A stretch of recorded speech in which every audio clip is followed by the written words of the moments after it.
Гласот на Америка на македонски. Преку една деценија вашиот прозорец кон САД.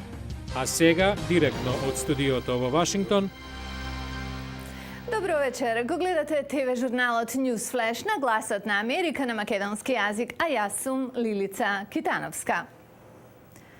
Еден ден, откако НАТО се согласи да ја преземе командата на зоната на забрането летање над Либија, шефот на француската одбрана вели дека либискиот воздушен простор е под контрола. Останете со нас, започнуваме со вестите.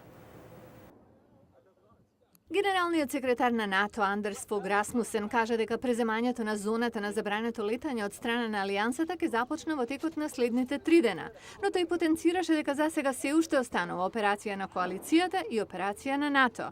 А во меѓувреме францускиот претседател Николас Саркози кажа дека Обединетите арапски емирати ќе придонесат со 12 авиони за спроведување на зоната, станувајќи втора арапска држава по Катар што се приклучува на напорите.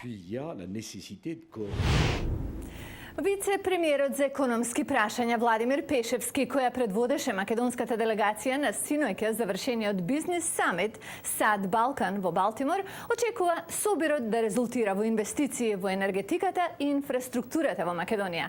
Што уште вели Пешевски од интервјуто за Гласот на Америка на македонски што го направи Јане Боаџиевски. Вице-премиере, добар ден. Зошто да се инвестира во Македонија, а не на пример во другите балкански држави? Па Македонија има еден од најповолните даночни режими во светот, прогласен од страна на магазинот Forbes за 5 најдобар во светот. Имаме добра географска поставеност, инфраструктурно сме релативно добро поврзани, но инвестираме и понатаму во добро поврзување и сметам дека со инвестициите што ги правиме во делот на образование ќе имаме една од најквалификуваната работна сила. Меѓутоа, во еден модерен, динамичен економски свет, особено со жесток притисок од земјите од далечниот исток, како може Македонија да се наметне на светскиот глобален пазар? Па токму компаниите од далечниот исток се една голема шанса за Македонија, бидејќи со завршување целосно на коридорот 10 се менуваат трговските рути во Европа. Имено тогаш, наместо да пловите со брод од далечниот исток низ Средоземното море и се губат 2 недели да отидете до Германија, кај што се главните пристаништа, низ трговските рути кои би поминувале низ коридорот 10, се отвара една одлична шанса за компании кои се бават со логистика и поедноставно производство. Кои сфери на македонската економија се најприпамливи за странските инвеститори? Па тука се инвестициите во делот на инфраструктурата, во делот на енергетиката и се разбира сите оние компании кои имаат производство кое е наменето за европскиот пазар, бидејќи во слободните економски зони навистина и во делот на фискалните бенефиции, и во делот на инфраструктурата, и во делот на логистиката, мислам дека имаме пакет кој што е многу конкурентен за било која компанија. Дали одвраќањето, дали пролонгирањето на решението за македонско-грчкиот спор околу името ги одвраќа странските инвеститори? Каков впечаток имате? Па видите, сигурно дека тоа има негативен контекст не во смисла на самото име, туку одложувањето на процесот за влегување во НАТО и во Европската унија. Навистина, малку е жално тоа што ќе ги исполните сите критериуми за да станете членка на едно здружение како држава, а сепак не стануваат од сосема други политички проблеми. Но повторно, она што го објаснуваме на инвеститорите е дека Македонија во она што е создавање на бизнис клима во делот на владење на правото на креирање на соодветна работна сила го прави сето она што е потребно за да се биде во Европската унија и дека она што го имаме кај нас е слично како да сме во Европската унија и кога тоа ќе се објасни, мислам дека и таа бариера полека исчезнува. На 25 март 1911-та 146 лица загинаа во пожар во опасно претрпана фабрика за текстил во Њујорк. Повеќето биле млади жени, имигранти. Така наречениот пожар Триангл предизвика бранна јавна осуда на лошите работни услови која придружуваа трагедијата. Уште повеќе што тоа се случи во екот на голема битка меѓу работниците и менеджментот. Како што ќе видиме од следниот прилог, 1 век подоцна таа битка не е завршена. Било сабота, близу крајот на работниот ден во фабриката Triangle, сместена на последните 3 ката на зградата Еш.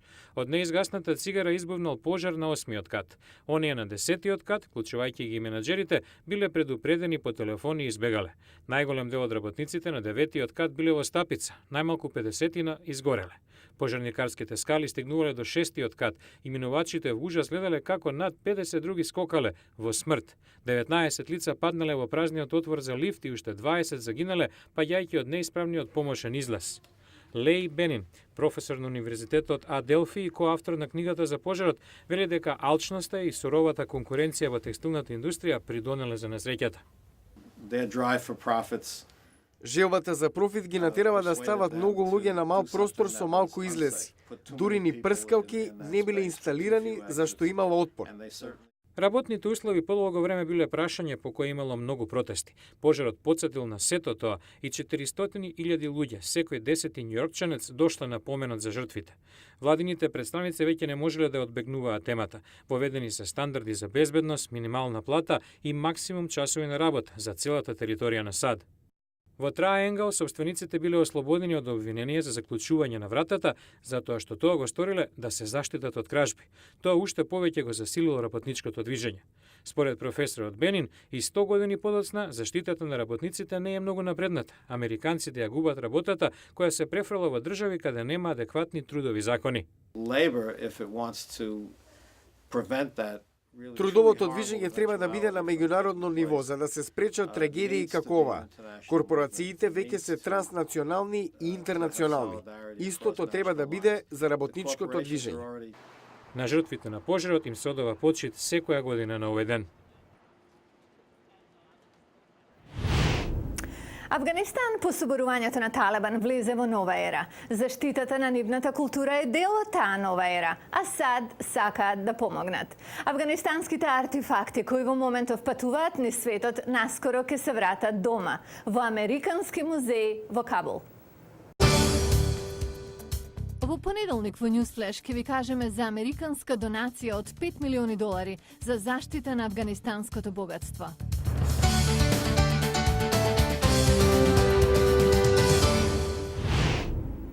Ова беше Newsflash на гласот на Америка на македонски јазик. Јас сум Лилица Китановска.